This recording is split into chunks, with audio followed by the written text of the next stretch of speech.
Remember when Tom Brady's jersey was stolen from the Super Bowl? They said some guy snuck it out and it ended up in Mexico. And then Tom Brady finally got it back. At least that's what they said. Well, let me tell you what really happened.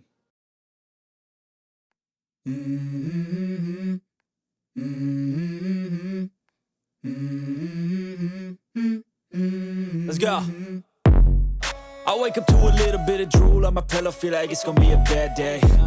Yeah, I'm tired of shit, and the coffee ain't hit yet, damn, ain't that great. I don't wanna go to work, cause my boss is a jerk, and I'm not even that paid.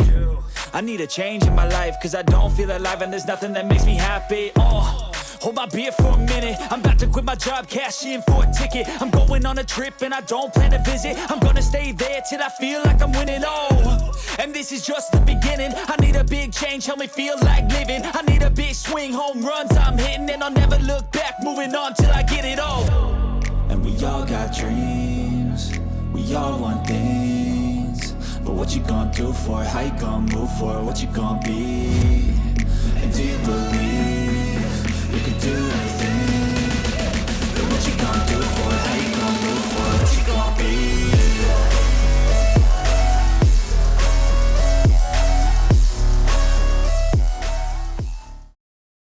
This is the story of two bros, two best friends that met each other 22 years ago working at a warehouse.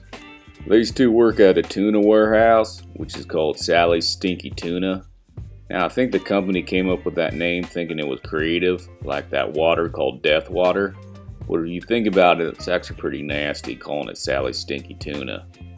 Now, I reckon for the first 10-15 years, Sally's Stinky Tuna wasn't such a bad job. They gave decent raises and okay benefits.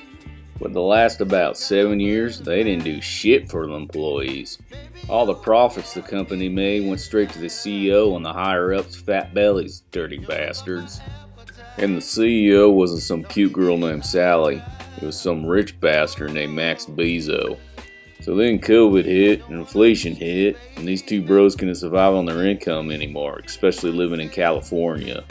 So what'd they do? Well, they got a side hustle doing some drug running.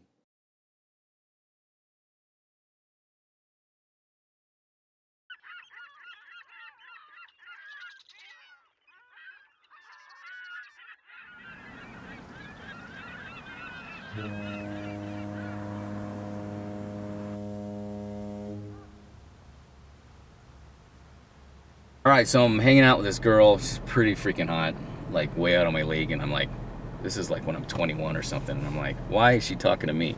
Like, this girl's just out of my league. So we hit it off, we're dancing, having more drinks, but the whole night she has like these two friends, two dudes that are like with her, hella creepy kind of looking dudes, kind of, one's a little inbred-ish, the other one's somewhat normal, not too inbred-y, but whatever, long story short, we're hanging out, everything's good. And then I think it's gonna end, so I'm trying to get a phone number, and she's like, yeah, I can give you my phone number, but do you want to come back to my house and hang out and smoke some weed? And I'm like, well, I don't smoke weed, but I'll go back and we can have some drinks or whatever. So her and the two creepy dudes invite me back to their house. So were you paranoid about those two dudes? I probably would be paranoid if I wasn't drunk off my ass, and you know, I'm making out with this hella cutie, so I didn't care that I had maybe cousin Eddie and his monster friend with him. And who knows, maybe they're taking me back to the Texas Chainsaw Massacre's house, but I didn't give a rat's ass because I'm with this hot chick. Dumbass. That's crazy. So we finally get to her house, which is this trailer park in the middle of freaking nowhere. Oh shit. Yeah, we get back to her house, things are cool, I'm on the couch with her, and these two other weird guys are sitting with us in the living room too. Thankfully though, they leave later, and I'm just like, cool, the freaks are gone, the freak brothers are out of here.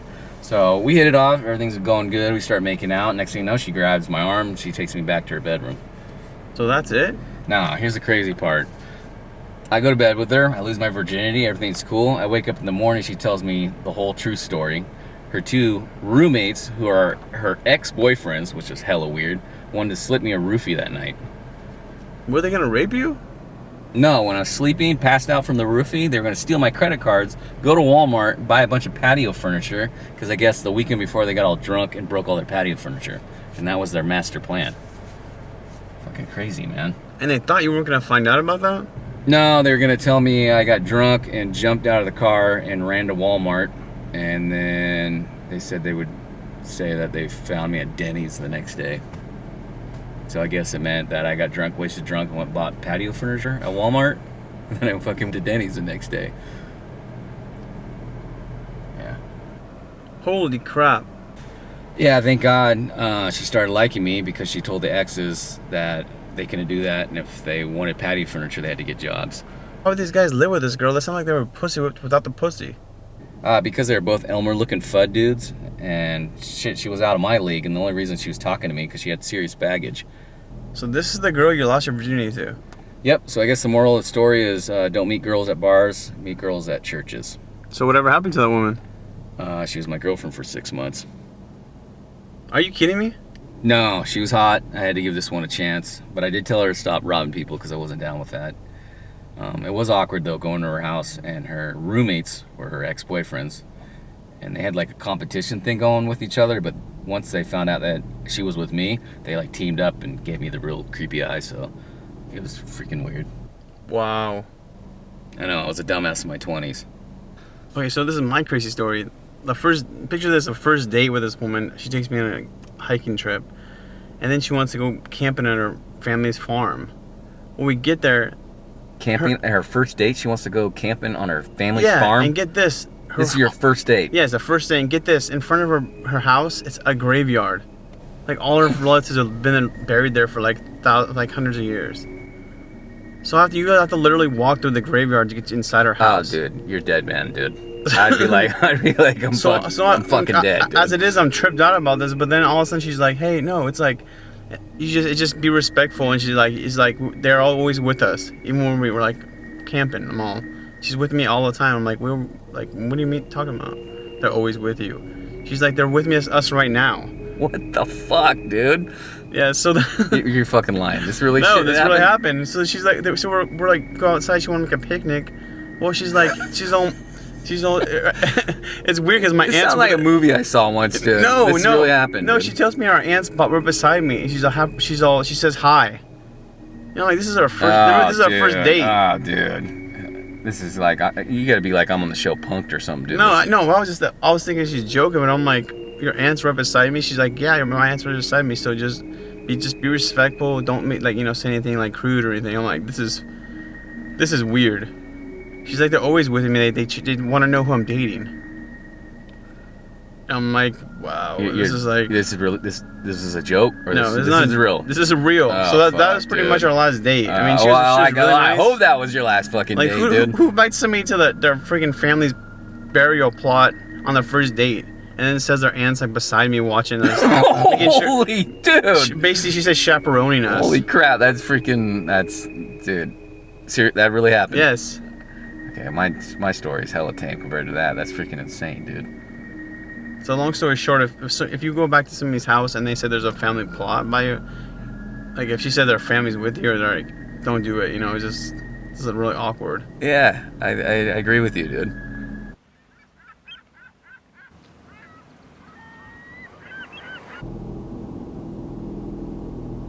I thought my story was bad. That chick, whoa, crazy, man.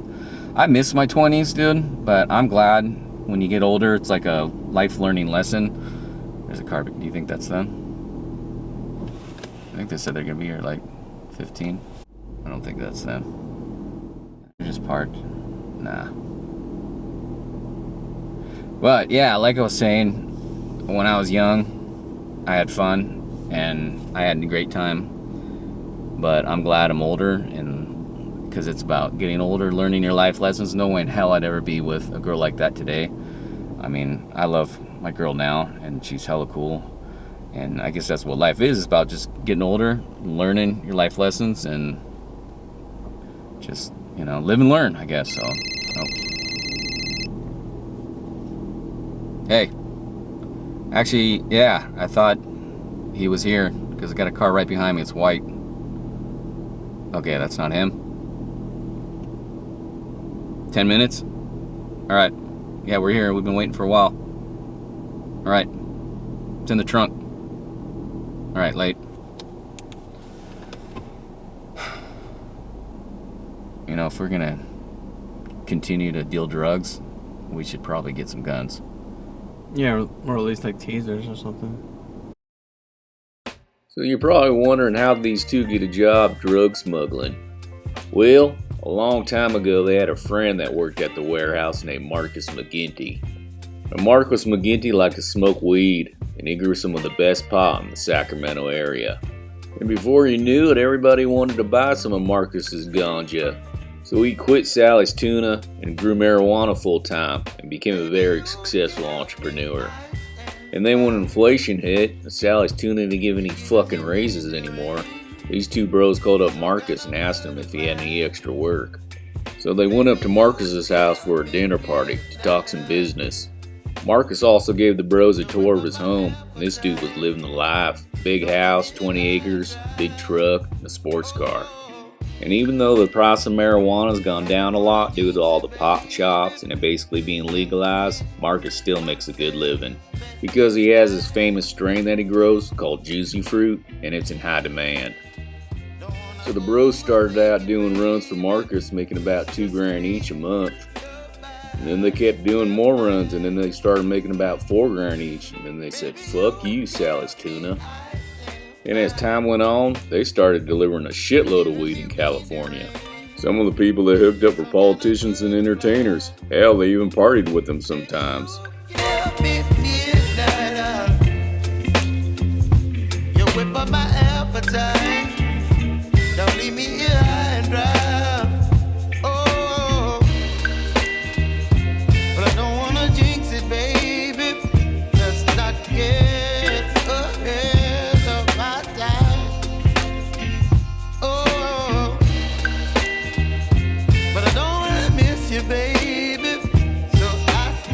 Unfortunately, about 2 years later, the party came to an end. Now, the bros never went by themselves on a run so they could back each other up. But there was this one time, the chubby looking bro was really hungover, so the Mexican looking bro went by himself. And he got jacked and kidnapped by this hardcore gang out of Marysville called the Butt Nazis. Now, the Butt Nazis, well, they hated gay people, but they loved gay sex. Which made no sense at all, but that's Nazis for you. So the Butt Nazis called the white bro up, and they said, "You got 30 days to get us 80 grand, or we're going to de-virginize your Mexican bro's pooper." So the white bro was kind of really stressed out, and he kind of has a drinking problem. So the next couple of days he just stayed home, binge drank, played video games, and watched Netflix. So you're probably thinking this was pretty selfish to party like this for like a week and not help his friend out. But even nice people can be selfish. That's just human nature and probably why the world's so messed up. But after about 2 weeks of partying, he got back to work and did as many drug runs as he could to try to make that 80 grand. He delivered lots of juicy fruit to Southern California, Utah, Oregon, and even Nevada. And he got himself an AR-15 just in case the Butt Nazis would catch him.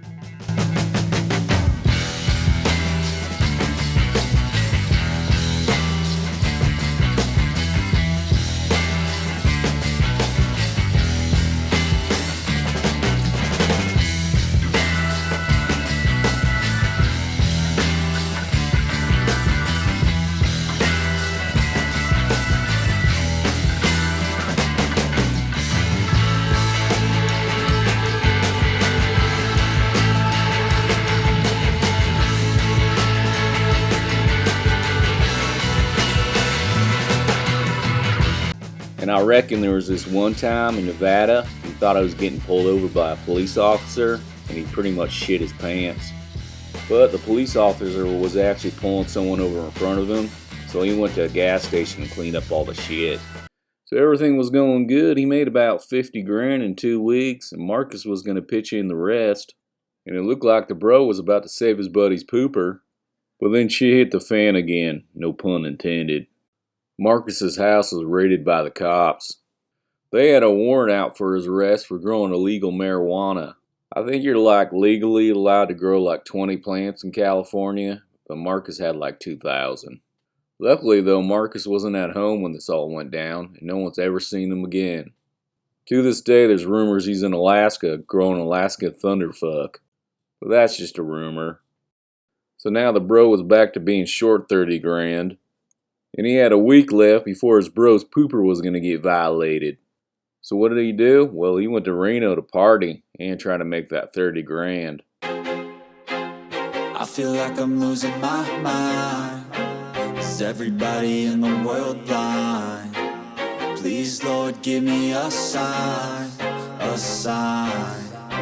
I feel like I'm losing my mind. Is everybody in the world blind? Please, Lord, give me a sign, a sign. Alright, so it's been 2 hours. I am up 12. I make this every day and I'm impatient, hoping one day I blow up from the basement. Statement, the top is so vacant, I don't hear shit that I think is amazing. Waiting for my day when I'm playing sold out shows for 1,000 faces. Hey, give me that crown, get in my way and to be put down. It ain't your place, all this my town. If I want that shit, then I'll get it right now. I'm losing it, the noose it fits, some losing shit, a stupid myth. You choose to live or choose to dip, you choose to fight or lose your grip and lose a gift. Oh, I feel like I'm losing my mind. So it took the bro 2 days to win $35,000. Talk about luck of the Irish, except he's not Irish. But he can drink like an Irish guy though. So he's about to save his buddy's pooper, and right before he's about to leave, he meets this hot girl. He should have left, but bros like this don't get hot girls like that. And maybe he'll get lucky and get some poo-tang. So he spent a couple more days in Reno, and he felt like he was kind of dating this girl. He even fell in love with her, and he got some poo-tang. Baby, you give me ice and fire. You're giving me wind and rain. You're some kind of butterfly. Baby, you give me midnight. You whip up my appetite. Don't leave me here high and dry. Oh, well, I don't wanna jinx it, baby. And everything was going great, and I mean, he fell hard for this girl. Probably because he hasn't had sex in 5 years and he thought she was a goddess. One night she even sang him a song, something about genie in a bottle. It was alright. But he thought it was amazing. I mean, that's what poo-tang will do to you. And a couple days later, he finally told his girlfriend that he had to leave and go save his buddy's pooper. And that's when his heart was broken. Turns out she was a call girl and he owed her 20 grand. And then he was like, holy shit, girl, I can't give you 20 grand. I mean, I can give you a couple grand, but I need that money to save my buddy's cornhole. Well, she wasn't too happy about that because she felt she wasted a couple days having sex with a below average guy. And she told him, I'm going to go get my pimps and they're going to get the money from you. Then the bro tried to sneak out of the casino, but the pimps caught him. They then said, you give us 20 grand or we're going to put you in a coma and throw you in the alley. So he gave them 20 grand. The pimps actually turned out to be nice guys and they kind of felt bad for him. So he stayed one more night and partied with them and they bought the drinks. Cause I've been living life right like I could just die any minute. Going for a ride down the side, PCH, country limit. I don't need a guide, follow lights, take me where I wanna visit. Are you alive? Or just breathing? Cause I've been living life right like I could just die any minute. Going for a ride down the side, PCH, country. So the bro woke up the next morning not feeling that good. Some of it was from being hungover. But a lot of it was the guilt of not being a good bro. This whole time, he probably shouldn't be partying while trying to save his buddy's cornhole.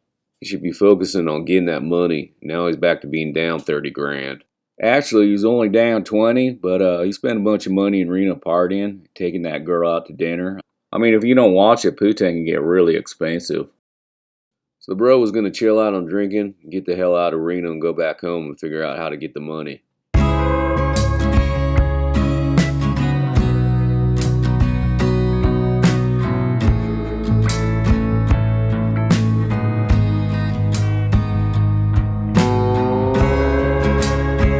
So the bro drove home really stressed out and he had no idea how he's going to get this money. When he got home, he was really missing his bro. He was also praying that his pooper wasn't going to get wrecked by the butt Nazis.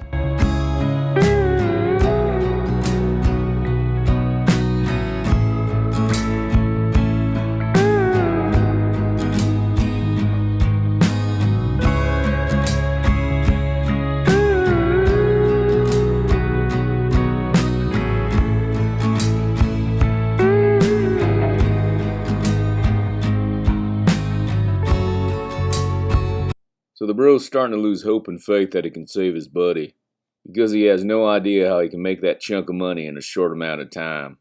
And just when he's about to give up and start binge drinking, maybe go to Vegas and party, well, he gets a phone call from some old dude. So this old dude used to do business with Marcus McGinty, and the bro found out that Marcus was in Alaska, growing Alaskan thunderfuck, and Marcus called this old guy up to see if he can help out the bro make some money. And this guy had a high-paying job offer for the bro. So the bro, of course, accepted the job offer, but first he had to go to Lake Tahoe to talk business with this guy.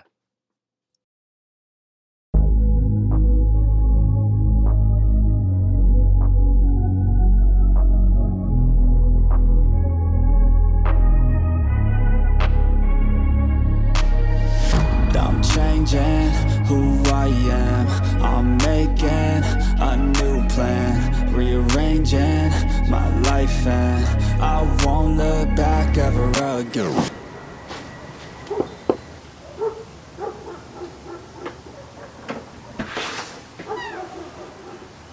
You knock like a pussy. Get your ass in here. Let's talk business. Non più tra i farfalloni amoroso, notte e giorno di torno girano, delle belle turbante. Dom Perignon was an old gangster from the 60s and 70s. He used to hang out with the Rat Pack and do a little business with Frankie on the side. Narcisetto Adolcino d'amor. Don would run his own casino in Vegas, and he also had a crew that would rob the casino in Vegas. I reckon he made a lot of money over the years, and making a lot of money comes a lot of enemies. But Don gave it all up because his life was in jeopardy. He took the money he had and he moved to South Shore Lake Tahoe and went into hiding. But eventually the money ran out, and now Don's got to score some money so he can live his remaining years in luxury. And that's why he's offering the bro a job to do one last big score. So this scene, we lost the audio for the bro, so we hired a voiceover guy named Jacob Huckabee, which done a lot of work for cartoons. And bear with us, he's a little animated. I'll get straight to it. I need you to take this briefcase to San Francisco, and I'll give you $50,000. I don't know. What's in the briefcase? Ugh. Something very amazing and valuable. But I need to give it up because I need the money. I'm also a fucking Niners fan. Whoa, can I check it out?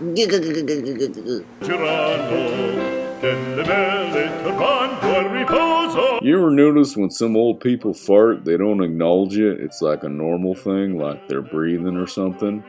Like a younger person when they fart laughs or they say excuse me, but some old people when they fart, they just don't even notice it. Well, this guy was one of those old people that farted and didn't acknowledge it. And the place started really smelling bad.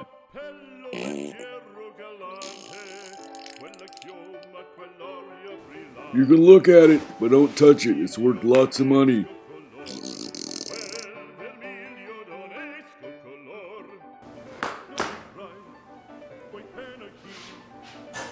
Is it a signed Tom Brady's jersey? Cool. No, you dillweed. This is Tom Brady's jersey that was stolen from the Super Bowl. I thought they found it in Mexico. Waka waka waka waka. That's what the NFL wants you to think.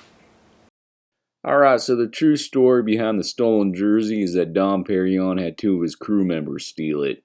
These two gangsters impersonated coaches for the New England Patriots that year, and they gained Tom Brady's trust.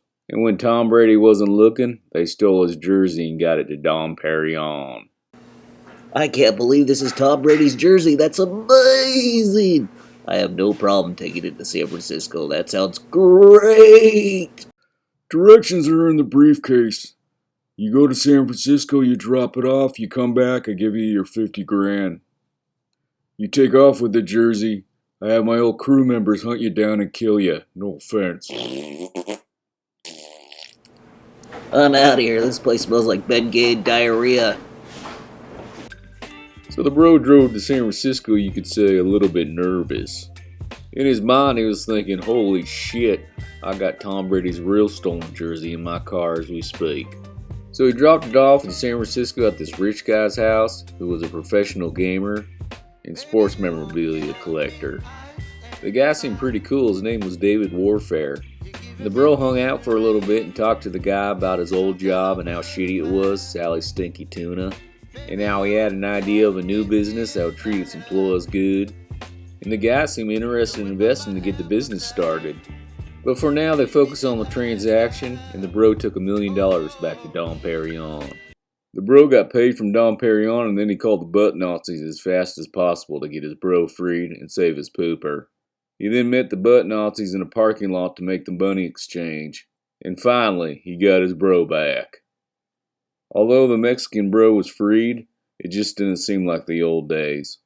Something definitely was wrong with the Mexican bro.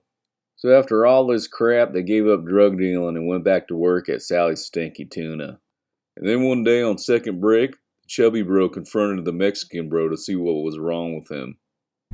I know your kidnapping's been traumatizing, but I feel like the butt Nazis did something to your pooper. Did they? Oh my gosh. Did they? No comment. Did the butt Nazis do something to your pooper? No comment. I just wanted you to know you're my bro. You can talk to me about anything. Oh my god, no comment. Okay, bro, I got something to say, but you can't tell anybody about this. You gotta keep it a secret, man. The butt Nazis, well, they didn't use a hot beef injection on me, but they did finger my pooper a little bit. So, I got finger banged by the butt Nazis. So the bro got the butt Nazis 80 grand on time, and they still messed around with his bro's pooper. If somebody finger banged my pooper, I'd be pissed off and traumatized too. Unless it was a hot chick and I was drunk, that might kind of be fun. So the chubby bro was not happy about this at all. Now, he's not a violent person, he's a pretty nice guy, but stuff like this can push a nice guy to the edge. So the chubby bro called Dom Perignon up and asked him if he had some guns he could borrow. He also asked Dom Perignon if he could find out where the butt Nazis lived. So on a Saturday afternoon, he went over to the butt Nazis' house and got some serious revenge. Come out, butt Nazis! I was wondering, are you mad because I finger banged you, bro? I like it though! Your bro's butthole was tight. I put finger in shyster. I stretch it. You feel good. I like a lot. Why don't you put your finger in this?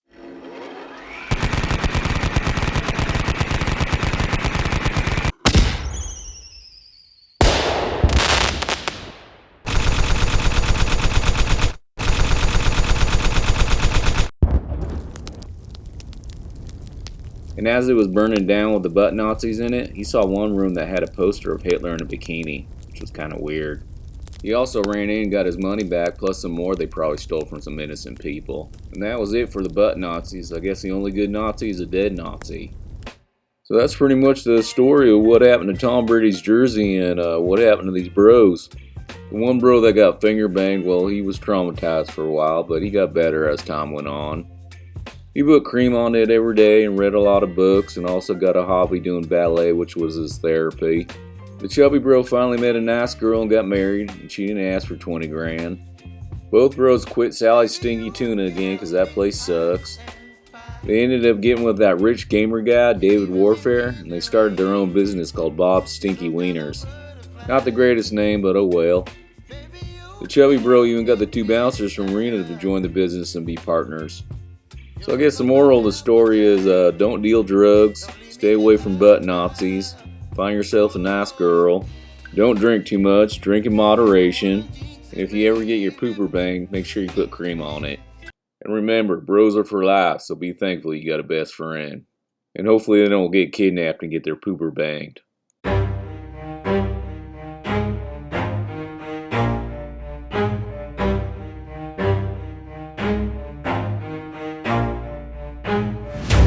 I'll get it if I want it. Gotta make to myself a promise. I won't quit, keep going till I got it. I won't give up till I'm on top. Yo, no, I ain't the type to give up. If I do something, man, I do it till I get what I want. I turn a business out of nothing into something I love. I got a poker face, but honestly, I'm not one to bluff. I flip a switch, never miss, man, I always stay up. Don't let them see you, bitch, always have a plan to stay tough. This life ahead of you ain't easy, it was built to be rough. But that's what makes a personality, is tragedy, bruh. So keep your head on your shoulders, now we ain't out here moving rocks. rise. We out here moving boulders, now we ain't getting posterized. We out here making posters and we ain't got nothing to hide. We move forward like soldiers, you better wake up for the pay stub or you'll pay up. Don't make love to the game, bruh, fuck the game up. Change up, rearrange stuff to your greatness. Famous for the way up, play the game, bruh. Never stop, I'll get it if I want it. Gotta make to myself a promise. I won't quit, keep going till I got it. I won't give up till I'm on top, yeah. You know I'm always honest. There ain't no way I'm ever stopping. I won't quit, keep going till I got it. I won't give up till I'm on top. I'm always flirting with pain. She like to hurt me and maim. I'm always working to change, but she's still lurking the same. I keep on building a dynasty while the haters be trying me, but they hate from inside. You see, hate themselves in society, so I let them speak quietly while my actions speak wider. See, they be hiding in privacy with the screen. Oh, the irony to hate someone who's trying to be whatever they would like to be. We all feel the anxiety. We make our own rivalries. Yo, so where is all the positivity? I feel like we ought to